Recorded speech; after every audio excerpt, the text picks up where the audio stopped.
우리가 지난 2주간 율법주의에 대해서 말씀을 나누었습니다. 구약의 음식법, 절기, 안식일, 초하루 이런 모든 것들은 신약의 예수 그리스도에 대한 예표다. 그러므로 신약의 성도들은 더 이상 먹고 마시고 절기를 지키지 아니하고 그런 의식법의 실체인 예수 그리스도 안으로 들어가서 그분과 사랑으로 연합하는 것이 복음의 본질이다라고 말씀을 드렸습니다.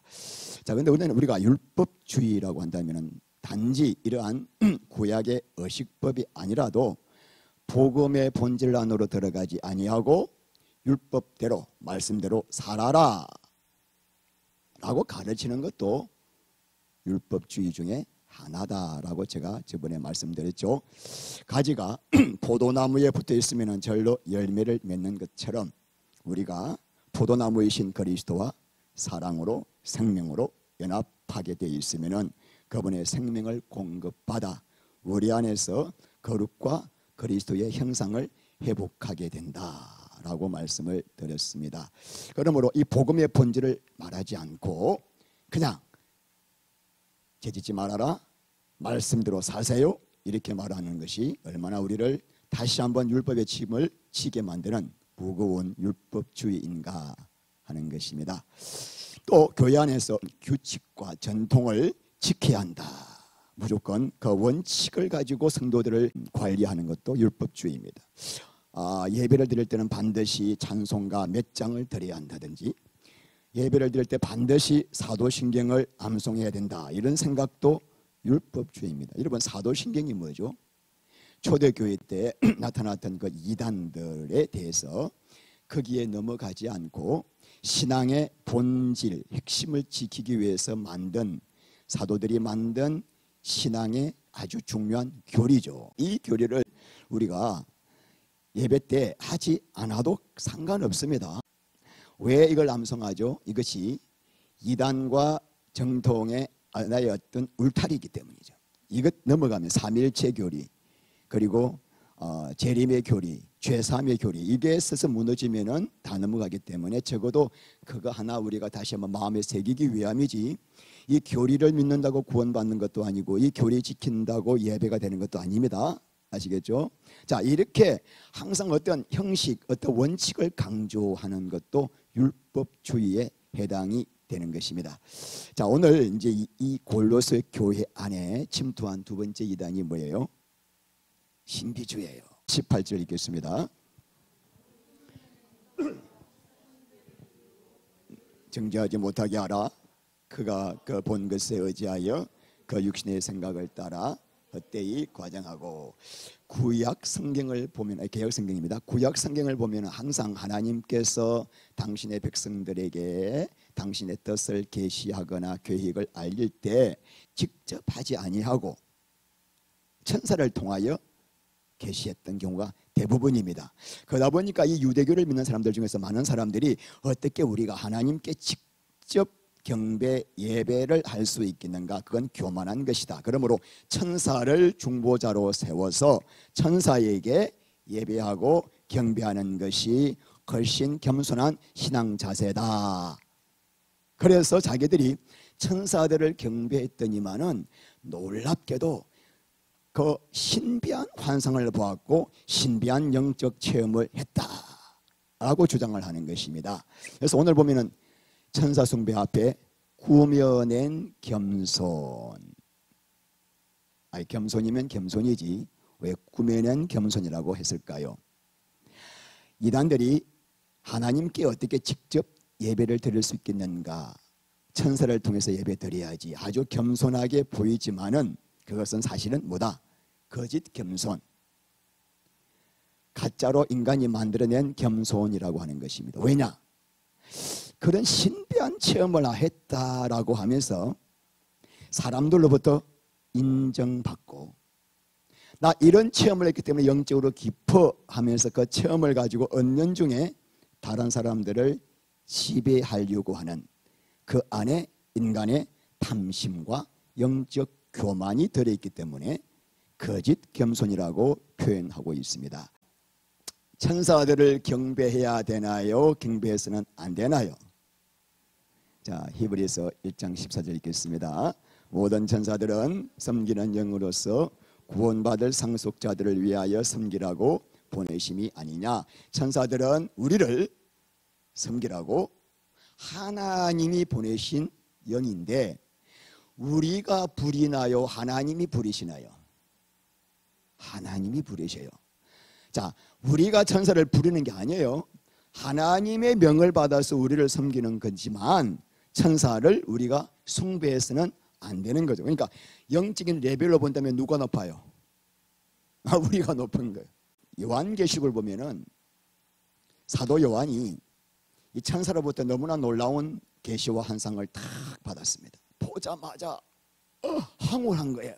그래가지고 이 요한이 19장, 요한계시록 19장과 22장 두 번이나 천사의 계시를 받고 난 다음에 너무나 감격이 돼가지고 넙적 엎드려가지고 절을 한 거예요. 경배를 하려고 한 거예요. 그러니까 천사가 그때마다 똑같은 말을 두 번 반복합니다. 나는 너희와 같이 된 종이니 나에게 경배하지 말고 경배는 오직 하나님께만 하라.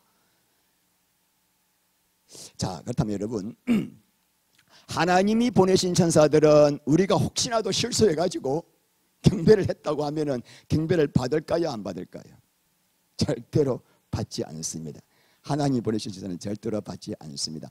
자, 그러므로 지금 이 이단들이 숭배하고 있는 천사는 하나님이 보내신 천사일까요? 악령이 보낸 귀신들일까요?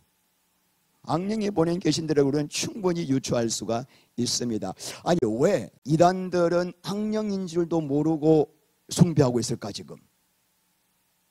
여러분, 이 사탄은요, 고린도후서 11장 14절 말씀 보면은 자기를 광명의 천사처럼 과장하여 드러나는 거예요. 그러니까 여러분, 이 악령이 나타날 때 그 월화의 공동묘지 귀신처럼 막 피를 흘리고 머리를 산발로 해가지고 나타나는 것이 아니라 너무나 젠틀하게, 너무나 점잖게, 너무나 선하게, 너무나 거룩한 모습으로 사탄이 나타나는 거예요. 영적으로 분별이 안 되는 사람은 100이면 100 다 넘어가는 거예요. 자, 그렇다면은 어쩌다가 이 이단들이 천사들을 경배하게 되었을까? 악령들을 경배하게 되었을까? 그 이유가 뭐겠습니까? 그들은 신비한 현상, 어떤 영적 체험들을 추구하고 그것들을 갈급했던 사람이기 때문입니다. 이렇게 신비주의가 뭐냐면은 신비한 체험을 가장 중요한 것으로 생각하는 거예요. 많은 성도들 중에서 막 신비하고 아주 그런 현상을 추구하는 사람들이 영적으로 보이죠. 그 영적인 사람이 아니고 그 안에 탐심으로 가득 찬 그 사람들의 근본 뿌리, 신비주의의 근본 뿌리는 탐심입니다. 탐심을 타고 사탄이 교모하게 속이는 영이기 때문에, 그래서 오늘 이 신비주의의 특징이 있습니다. 두 가지 특징이 있습니다. 첫 번째, 뭘 의지합니까? 뭘 의지하고 있어요? 본 것을 의지합니다. 두 번째는 어떻게 해요? 헛되이 과장합니다. 그래서 첫 번째, 본 것을 의지하다. 이 보다는 것이 호라운데, 보다, 인식하다, 지각하다라는 뜻이에요. 의지란 말이 엠바튜온데 들어가다라는 뜻도 있지만 신비한 영적 현상에 빠지는 거예요. 그러니까 이 사람들이 그런 것들을 추구하다가 아주 너무나 놀라운 영광스러운 신비한 현상을 보았던 거예요. 그래서 그것을 보면서 완전히 몰입되어 가지고 이거 기가 막힌 걸 보았다. 그래서 그들의 신앙의 목표가 그런 신비한 현상을 체험하고 더 깊이 그런 것들을 보고 싶어하는 것이 목표가 된 사람들이에요. 이런 사람들은요, 내가 남들이 하지 못한 놀라운 신비한 체험을 했어. 막 천사를 보았어. 그러면 그 사람들이 어떻게 하냐면은 교회에 와가지고 이런 체험을 하지 못한 사람들을 보고 믿음 없는 사람, 이런 체험을 하는 나는 영적이고 믿음이 좋은 사람 하면서 사람을 어떻게 해요? 정죄를 해버리는 거예요. 그래서 아까 우리 앞에 말씀 보면은, 자, 다시 읽습니다. 아무도 꾸며낸 겸손과 천사 숭배를 이유로 너희를 무하지 못하게 하라. 카타브라비오. 꼭 이런 체험을 욕심으로 한 사람들은 이걸 가지고 자기 의의를 세우고 나 영적인 사람이야 하면서 이런 체험을 하지 못한 사람을 어떻게 해요? 은근히 무시하고 이 체험을 해야 구원받아, 이 체험을 해야 죽기로 나아갈 수 있어 하면서 자기의 의의를 세우게 되는 것이 신비주의의 아주 무서운 교묘한 것입니다. 그래서 여러분, 자, 그래서 본 것을 의지한다는 말이 신비한 현상에 도취해서 깊이 빠지게 되었다는 것입니다.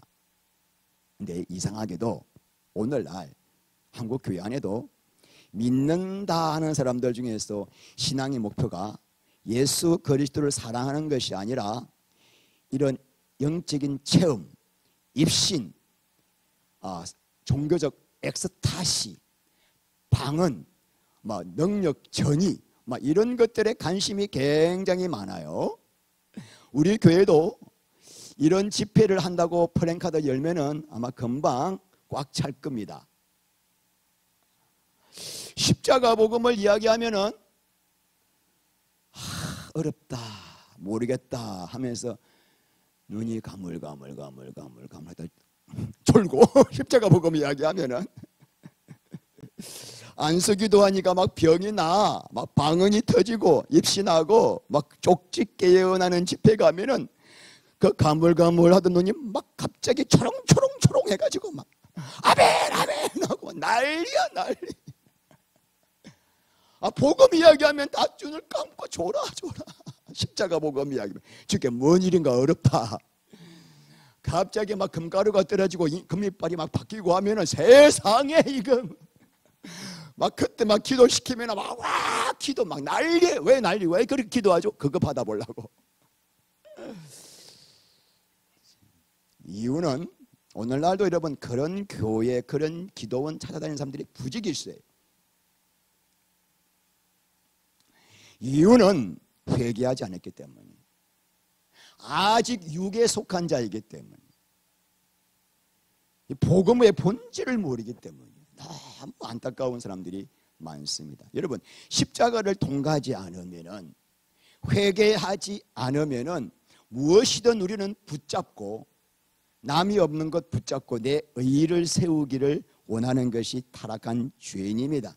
그래서 세상의 지위, 돈, 권력, 사람의 인정 막 이런 것으로 나를 채우고 싶은데 그게 없거든. 그럼 어떻게 해요? 이런 것, 신비한 것이라도 하나 잡아가지고 나 좀 영적인 사람이야, 나 괜찮은 사람이야 라고 다리를 세우고 싶은 아주 타락한 아담의 본성에서 나오는 거예요. 그것 절대로 영적인 게 아니라 근본은 뭐라고요? 타락한 본성이라는 것입니다. 그래서 오늘날 여러분 기독교 안에 뉴에이지, 관상기도, 신사도 운동, 인도 명상이 교회 안에 영성이라고 하는 이름으로 얼마나 교묘하게 파고 들어와서 성도들이 미혹되고 있는지 모릅니다. 거의 춘추 전국시대예요. 사탄이 예수님 재림이 가까울수록, 마지막 때가 올수록 더 놀라운 능력과 권능을 자기 종들에게 부어주는 거예요. 계시록 13장 13절 말씀 보면은 이 사탄이 적 그리스도에게 능력을 주가지고 사람 앞에서 하늘로부터 불이 땅으로 떨어지게 하는 거예요. 그러면은 계시록 13장 8절 말씀 보면은 이 사탄의 그 건세를 보고 생명책에 기록되지 않은 사람은 전부 다 그 거짓 종에게 다 경배하는 거예요. 데살로니가후서 2장 9절 읽겠습니다. 악한 자의 나타남은 사탄의 활동을 따라 모든 능력과 표적과 거짓 기적과 불의와 모든 속임으로 멸망하는 자들에게 있으리니 이는 그들이 진리의 사랑을 받지 아니하여 구원함을 받지 못함이라. 이러므로 하나님이 미혹의 역사를 그들에게 보내사 거짓 것을 믿게 하심은 진리를 믿지 않고 불의를 좋아하는 모든 자들로 하여금 심판을 받게 하려 하심이라. 하나님이 마지막 때 이렇게 놀라운 능력을 사탄에게 허락하시는 것은 이 사탄의 역사를 바라보고 꼭 따라가는 사람은 특징입니다. 멸망받을 사람만 따라가는 거예요. 왜 그런가? 그 사람은 뭘 사랑하지 않아요? 진리 되신 예수님을 사랑하지 않아. 구원받지 못하도록 하나님이 알곡과 쭉정이를 가르게 하는 방법이 사탄의 종들에게 큰 능력을 허락해서, 그래서 미혹의 역사를 보내셔서 거짓 것을 믿게 하시면 진리를 좋아하지 않고 예수를 사랑하지 않고 이런 것들, 이 불이 탐심으로 말미암아 이런 것들로 한몫해 보겠다고 하는 사람들을 미혹하게 하여 심판을 받게 하시려고 마지막 때 허락하고 계신다는 것입니다.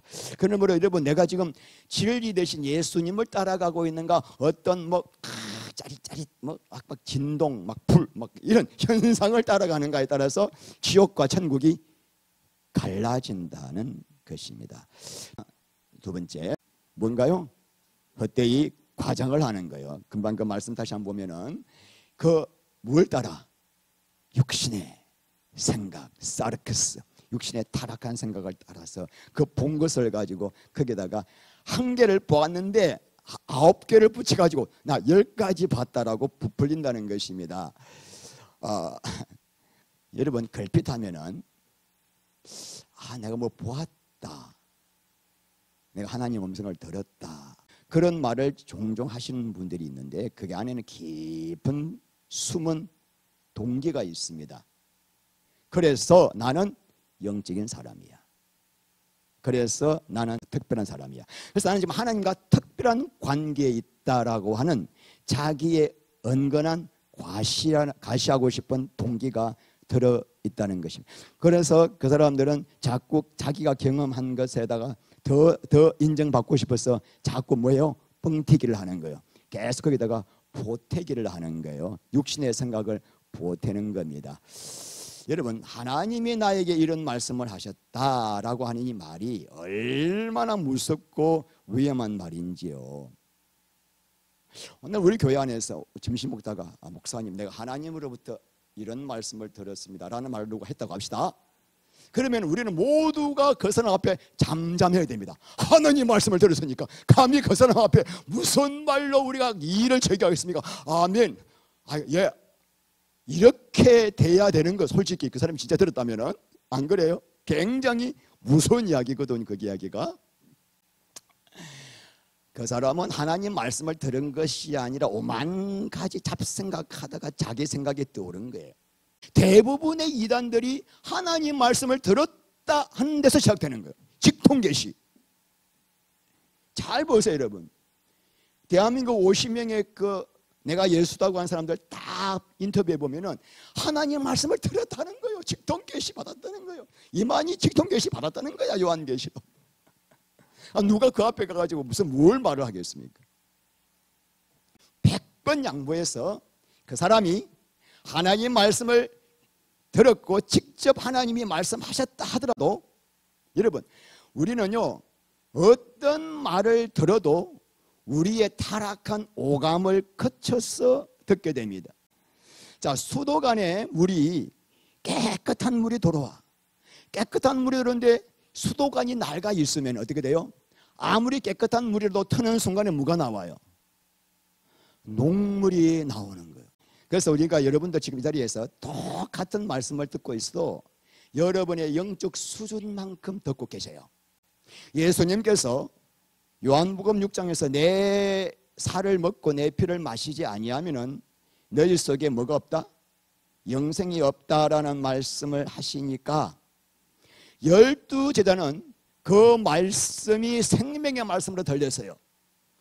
베드로가 영생의 말씀이 주께 있사며 우리가 어디로 가오리까? 그런데 12명을 제외한 제자들은 어렵도다, 이게 뭔 이야기야 하고 다 떠났단 말입니다. 그러니까 똑같이 하나님 말씀이 선포되었음에도 한 사람에게는 생명의 말씀으로, 한 사람에게는 하나님을 떠나게 만드는 사망의 말씀으로 들리는 거예요. 대부분 하나님의 음성을 들었다는 사람들이 말이 뭐냐, 점쟁이들처럼 이 신변 잡기 이야기입니다. 우리 아들이 앞으로 어떻게 된대요, 앞으로 무슨 사업을 하래요, 앞으로 병이 나을 거래요, 심지어는 로또가 될 거래요. 앞으로 우리 가정에 대박이 일어난대요. 이런 육의 이야기만이 들리. 왜? 자기 수준에서만 듣기 때문이죠. 그러니까 우리가 그 사람 말이 하나님 말씀을 들었다고 할 때 말을 들어보면 알아, 이게 지금 자기 생각인지.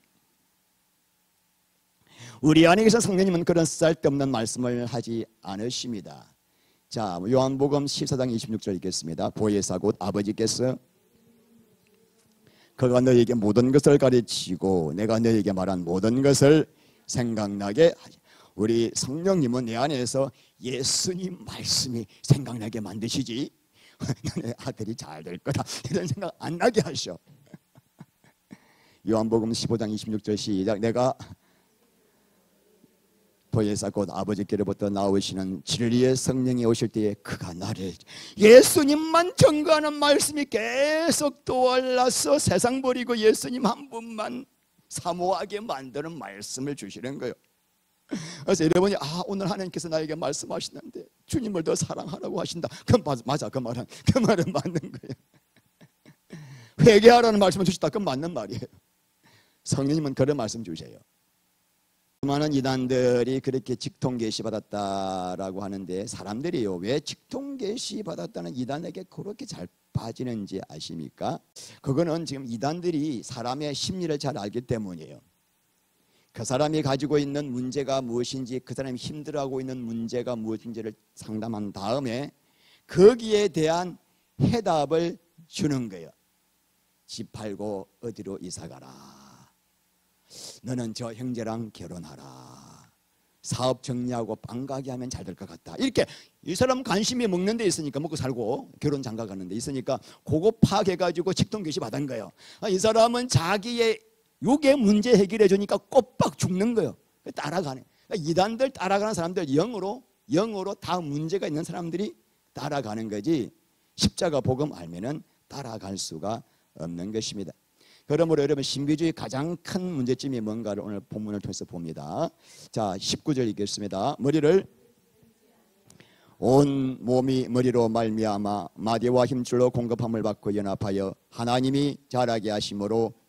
자 복음의 본질은 어떤 현상 추구하고 진동이 온다 막 불을 받는다 이게 아니라 머리 대신 예수님만 붙드는 건데 신비주의에 빠지면은 예수님을 붙들지 못하게 만드는 거예요. 자 예수님을 붙들다 때 이 붙들다가 크라테오예요. 크라토스라는 힘이라는 단어에서 온 건데 힘을 다하여 예수 그리스도를 붙들고 그분을 사모하고 그분을 갈망하고 그분과 연합하기를 원하고 그분에게 순종하고 그분에게 따라가는 것이 인생의 목표로 삼게 되면은 뭘 받아요? 공급함. 그때 예수님으로부터 뭘 받아요? 생명의 공급함을 받아서 뭘 해요? 예수와 뭐예요? 사랑으로 연합하게 되고 그래서 하나님이 우리 안에서 점점 우리 안에 생명이 자라게 하여 예수님 닮게 하고 성령의 사랑의 열매를 맺게 한다.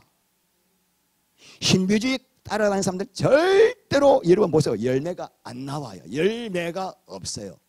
희한하다. 날마다 날날 만날 기도하는데 열매가 안 나와요. 그래서 마태복음 7장 말씀 보면 20절 21절 쭉 보면은 하나님이 나더러 주여 주여 한 자마다 천국에 가지 못할 것이요 뭐 귀신을 쫓아내고 뭐 하는 거 다 못 가는데 그 앞절 말씀 보니까 너희들은 그 사람을 열매로 알지니라.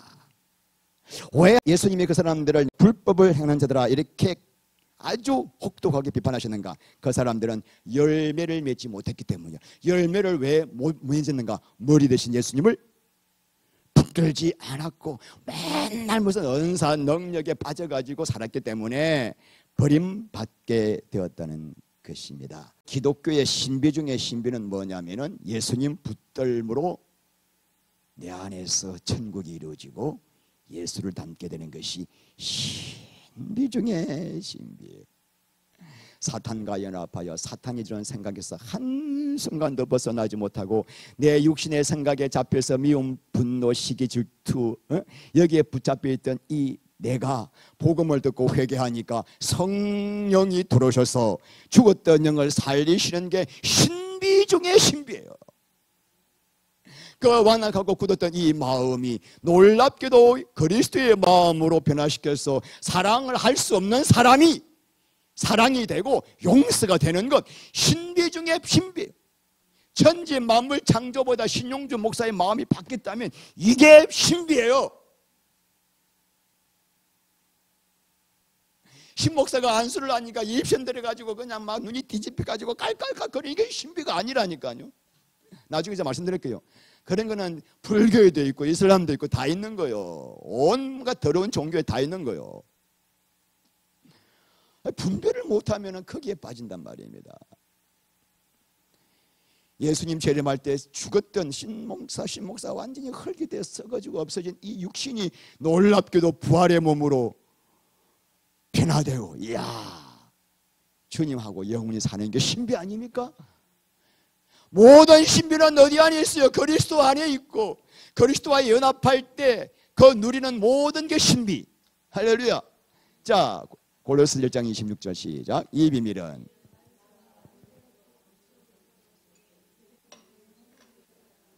하나님이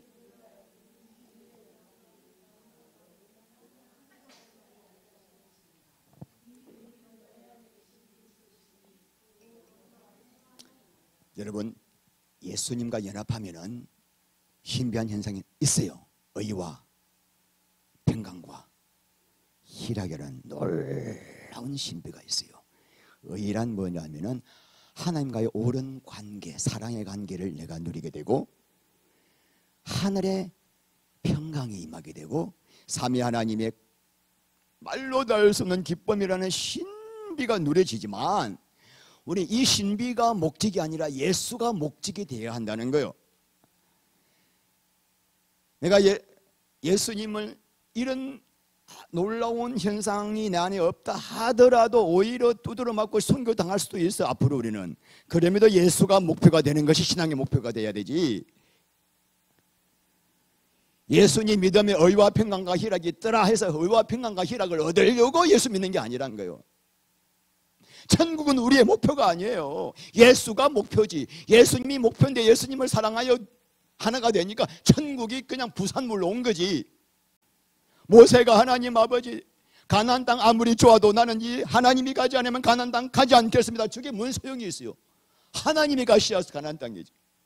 근데 타락한 인간은 그거 말고, 그 그리스도 안에 있는 신비 말고 내 눈으로 보고 오감으로 체험하고, 그리고 그것으로 나를 높일 수 있는, 제가 지금 왜 이렇게 입에 거품 무냐면 제가 옛날에 이렇게 살아봤기 때문에 안다는 거예요. 목회를 하면서 이걸로 한번 잡아보려고 했기 때문에 이게 어떤 세계인지를 아는 거예요. 그래서 나를 높일 수 있는 신비한 체험을 요구한다는 거예요. 우리 인간이, 타락한 인간이. 자, 마태복음 12장 38절 이하 시작.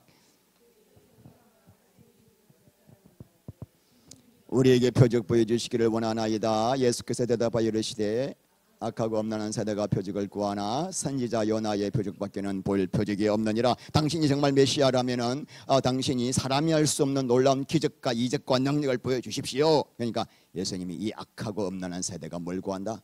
기적을 구하는구나. 그래서 이런 엄난 있죠. 엄난. 이 엄난이라는 게 뭐 엄난한 그 육적인 것만이 아니라 여기서 말하는 것은 영적인 엄난입니다. 영적인 엄난이란, 성경에서 말하는 영적인 엄난이란 하나님을 찾고 구하는데 깊은 동기가 내 육신의 욕심과 만족을 위해서 하나님 앞에 기도하고 헌금하고 예배드리고 구하는 게 엄난이에요. 그래서 구약 성경에 이 엄난이 30회 이상 이방 민족들이 이방신을 섬길 때 앞에 꼭 붙어요. 엄난히 섬겼다. 엄난히. 그렇다면 오늘날도 교회에 와서 하나님을 믿는 사람 중에서 엄난히 섬기는 사람들이 많아요. 그 사람들은 뭐 하고 있다? 지금 우상, 하나님이 가장 미워하는, 하나님을 이용하여 여전히 자기 육신의 욕심을 채우고 싶어하는 우상 숭배를 하고 있다. 그래서 요한일서 마지막 장 마지막 절에 너희는 우상 숭배에서 멀리하라. 그래서 예수님께서 야, 표적을 구해. 내가 네게 보여줄 표적은 뭐밖에 없다. 요나 표적사 40절 시작. 큰 물고기 뱃속에 있었던 것 같이 인자도 밤낮 사흘 동안 땅속에, 물고기 뱃속에 요나가 있었던 것처럼 나도 죽고 십자가에서 죽고 무덤 속에 사흘간 있을 것이야. 그게 가장 큰 표적이야. 예수님의 십자가보다 더 큰 표적은 없다. 이상하게 예수와 함께 나는 죽었다라는 이것을 믿음으로 붙들고 예수와 함께 산 자가 되어 예수님만 소망하는 순간에 웬일인지 내 이름이 생명책에 기록이 되고 십자가에 달린 예수와 함께 연합하는 순간에 나를 괴롭히던 그 악한 죄의 근세가 끊어지고 사탄의 근세가 파해지는 것, 십자가의 능력이에요. 이게 우리 예수님이 이것보다 더 큰 능력 없다. 십자가에 그리스도와 함께 죽고 사는 것이 최고의 신비, 최고의 표적. 십자가는 하나님의 능력 중에 능력이요 지혜 중에 지혜다. 왜 예수님이 십자가에 매달려 죽으셨는가? 나도 그와 함께 매달려 죽어야 그와 함께 살고 그때부터 우리 안에 생명의 역사가 일어나기 때문입니다. 그래서 사도 바울이 고린도서 2장 2절에 내가 예수 그리스도와 그의 십자가에 못 박히신 것 외에는 아무것도 알지 않기로 작정했습니다. 예수님과 그분이 못 박혀 죽으신 그 사건만이 나를 영원토록 새롭게 하기 때문에, 자 마지막 좀 말씀을 맺겠는데, 여러분 신비주의 중에 가장 조심해야 할 부분이 가톨릭이에요. 가톨릭은 신비주의의 완전히 온상이에요.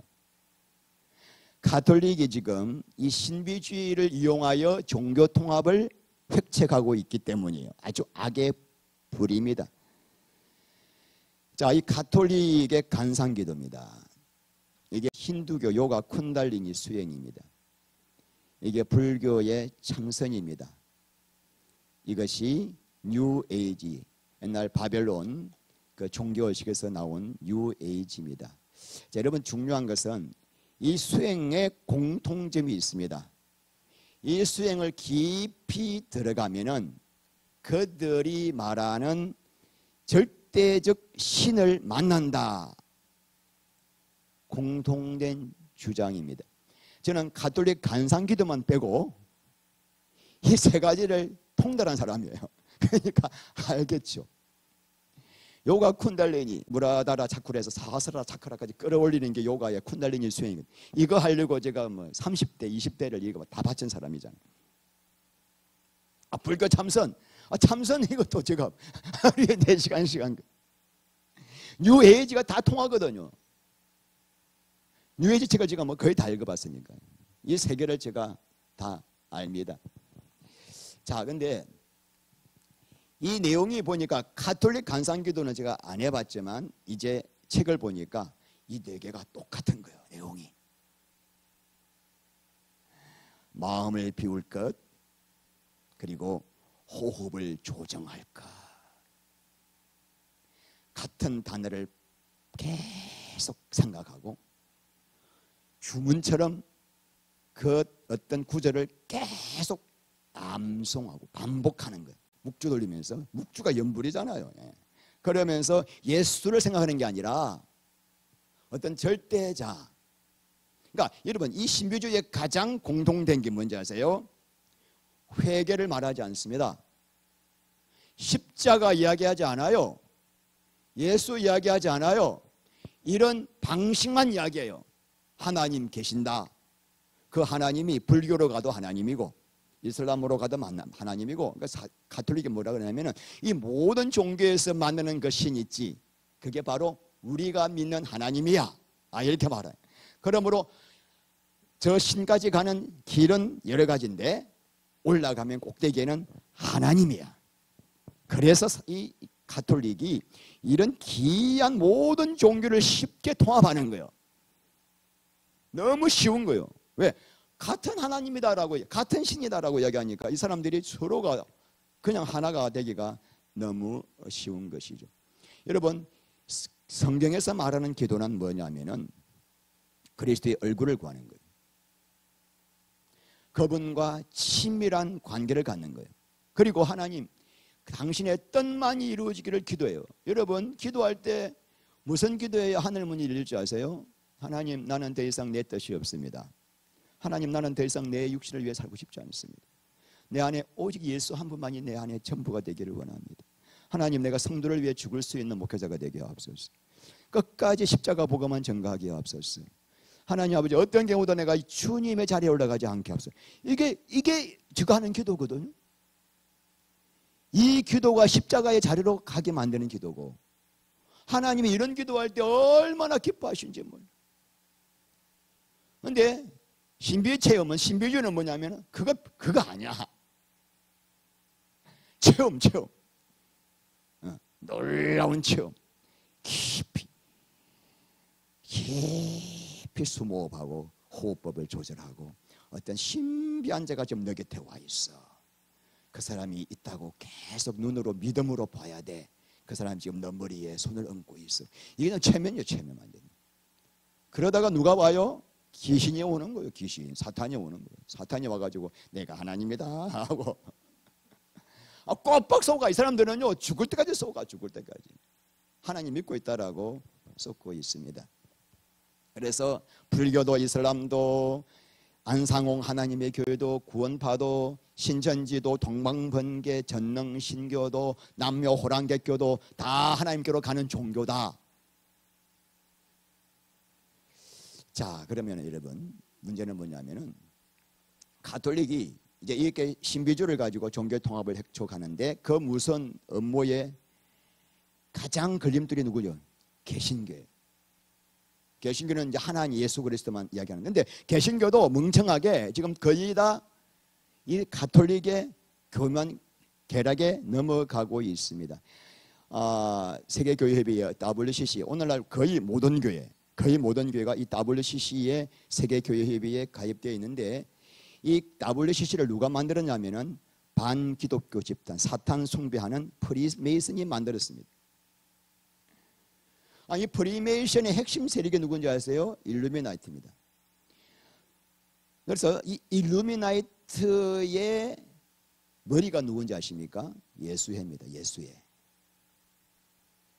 예수회 퍼봐세요. 이게 지금 태양신을 섬기는 양식이잖아요. 오늘날 여러분 그 프란체스코 교양이 어디 출신이에요? 예수회 출신입니다. 자, 그러므로 예수회가 지금 뭐예요? 가톨릭을 지금 장악하고 있는 거예요. 그러니까 개신교는 하다가 지금 뭐가 돼요? 사탄 숭배하고 같이 손잡고 있는 거예요. 모든 종교는 하나다. 가톨릭은 겉모습은 하나님을 섬기는 것처럼 보이지만 실상은 우상 숭배하는 마귀 집단입니다. 마귀의 걸작품이라고 그랬죠. 자, 거대한 이제 종교 통합 운동이 이제 거의 막바지에 달해가고 있습니다. 거의 그게 뭐냐? 예수님 재림이 가까워오고 있다는 거죠. 데살로니가 후서 2장 3절 말씀 보면은 예수님 재림 전에 거대한 배도의 운동이 있을 것이다. 배도라고 하는 것은 하나님을 믿는 교회가 하나님을 안 믿겠다고 선포하는 게 배도거든요. 그러니까 안 믿는 사람들은 배도가 아니에요. 배도라고 하는 것은 아내가 남편을 배신하는 거예요. 그러니까 교회라고 십자가 붙어 있는데 그 교회가 보니까 음녀, 가톨릭과 간음을 하고 있는 거예요. 마지막 때 오늘날 개신교까지도 대부분이 넘어가게 되는 상황에까지 와 있는 거죠. 그래서 이 종교 통합에 이제 그 가담하지 않은 교회는 어떻게 돼요? 앞으로 왜 종교 통합 한다 그럴까요? 세계 평화 유지를 위해요. 종교 갈등 때문에 3차 세계대전이 나거든요, 앞으로. 그러니까 저 그리스도가 이 세계를 평화로운 세계로 만들기 위해서는 종교가 통합되어야 된다. 저 봐라. 유대교와 이슬람 봐라. 그래서 이제 가톨릭이 딱 나가지고 종교는 하나다라고 할 때 거기에 동참하지 않은 교회는 어떻게 돼요? 세계 평화를 저해하는 교회예요. 그래서 어떻게 돼요? 다 죽이는 거예요. 우리 해배치 교회는 죽을까 안 죽을까 그때. 그게 겁나면 딴 데 가셔야 돼. 딴 교회로. 미리 지금 가셔야 돼. 예. 나중에 그때 가지고 이거 몰랐는데 이러면 안 되고. 지금 죽기 살기로 예수를 믿는 거 이거 장난으로 믿는 게 아니라니까. 요한계시록에 다 나와 있잖아요. 마태복음 24장에도 모든 민족이 너희를 미워할 것이고 닷새 이럴 때니까 순교자들이 아이고 우리 언제 하나님 우리 신원에 우리 복수의 피를 갚아주실 것입니까? 너희 형제들도 동일한 수만큼 채워져야 순교자 피가 채워져야 내가 온다. 그러니까 뭐요? 순교자 이거 필요한 거예요. 교회가 무시무시한 핍박받게 되고 여러분 그게 이제 마지막 때 지금 종교 통합을 볼 때 지금 마지막으로 가고 있다는 것입니다. 이 마지막 때 그래서 믿음 지키는 방법이 여러분 십자가밖에 없는 거예요. 뭐 성경 공부도 아니고 기도도 아니고 그래서 예수와 함께 죽고 예수와 함께 살다는 말을 제가 이렇게 맨날 하는, 이거 외에는 방법이 없어요. 다 넘어가게 돼 있으니까. 우리가 이 십자가에 이 복음을 붙들고 우리 예수님 오신 날까지 순교적인 각오로 주님만 바라보고 나가시기를 주의 이름으로 축원합니다. 하나님 감사합니다. 신비주의 안에 사탄이 얼마나 역사하는지, 마귀가 얼마나 역사하는지 가톨릭을 통하여 종교 통합을 깨하게 하고 수많은 개신교까지 넘어가고 있습니다. 하나님 아버지, 오직 예수 그리스도의 십자가 복음으로 우리가 깨어서 주님과 하나가 되어 주님만 사랑하며 주님만 따라가는, 주님이 우리를 어디로 인도하시든지 따라갈 수 있는 귀한 제자들 되게 하여 주시옵소서. 예수 그리스도 이름으로 기도합니다.